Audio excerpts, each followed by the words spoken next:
मैं बड़ी बीमार हाँ।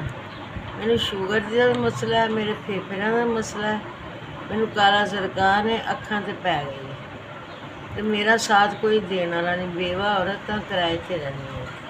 तो एक बच्चा जोड़ा बस वो छोटा, वो पट्ठियां की कमजोरी है, वो बड़े काम नहीं कर सकता।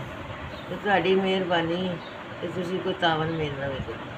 अल्लाह तुहानूं बरकत देवे तो ज़्यादा देवे, जिंदगी तंदुरुस्ती देवे। गल करनी पई तो मेरा मूँह सुक गया, मैनूं इन्नी शुगर है। मेहरबानी तुहाडी, तुसीं मेरी गरीबनी दी सुनी है। 5000 घल्लिया तुसीं ते तुहानूं अल्लाह ताला इन्नियां बरकतां ते इन्नियां रहमतां करन, तुहाडे घर दे जीण, तंदुरुस्ती देवे अल्लाह, माई बाप नूं देवे, बच्चिआं नूं, आल औलाद नूं देवे, जिंदगी तंदुरुस्ती तुहानूं रब देवे ते तुसीं साडी सुनी है। बड़ी मेहरबानी है, बड़ी मेहरबानी है। अल्लाह ताला तुहानूं होर इज्जत देवे। BS 5000 रुपया भेजिया ने। मेरे बड़े वर्गे गरीबां दीयां दुआवां तुहाडे नाल ने। अस्सलाम वालेकुम।